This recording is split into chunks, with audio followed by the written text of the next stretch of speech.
Jeffrey Immelt to retire as General Electric chief. General Electric said on Monday that its longtime chairman and chief executive, Jeffrey R. Immelt, would retire, ending a 16-year run in which he refocused the company on its industrial roots but also made notable acquisitions. Mr. Immelt will be replaced by John Flannery, the president and chief executive of GE Healthcare, in a shift that comes as the conglomerate struggles to increase profitability.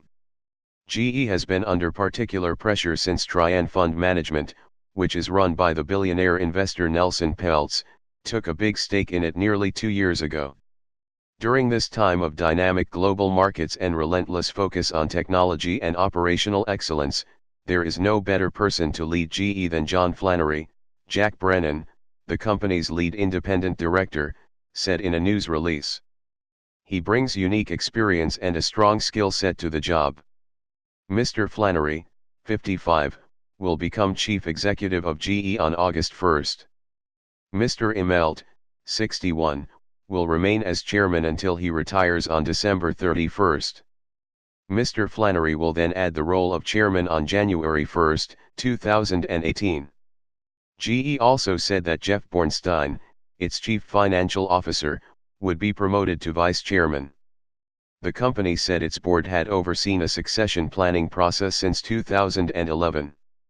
The announcement caps a long career for Mr. Immelt, who joined the company in 1982 and who has navigated several crises during his tenure as G.E.'s top executive.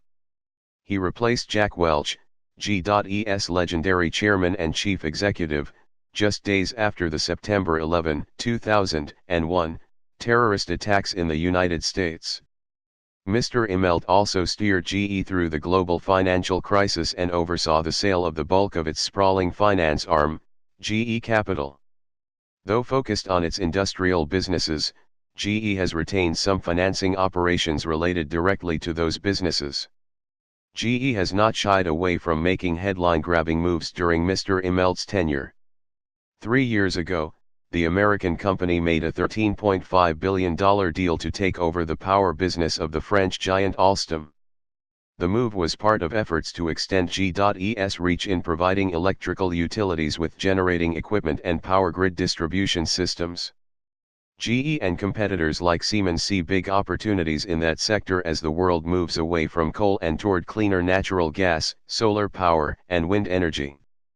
And in October, GE agreed to merge its oil and gas division with another services provider, Baker Hughes, as it sought to create an entity that could profit from a recovery in oil prices. The 125-year-old GE has also sought inroads in software, quietly opening a software center in California in 2011.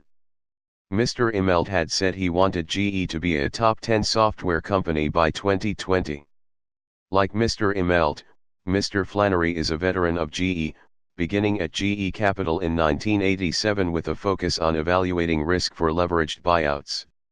He has held other posts across the wider conglomerate, running its corporate restructuring and workout group, leading its GE equity business and working with GE Capital in Latin America and Asia.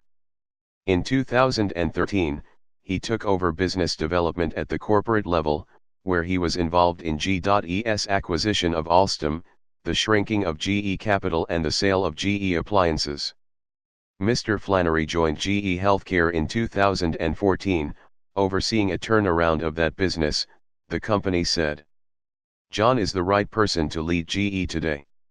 He has broad experience across multiple businesses, cycles and geographies, Mr. Immelt said in the company statement. He has a track record of success and led one of our most essential businesses. In March, GE said that it would seek to reduce costs and improve profit in its industrial arm as it faced pressure from Trian. GE also said it would seek to link bonuses for senior managers to achievement in cost-cutting and profitability goals. Shares of GE rose nearly 4% in pre-market trading in New York on Monday.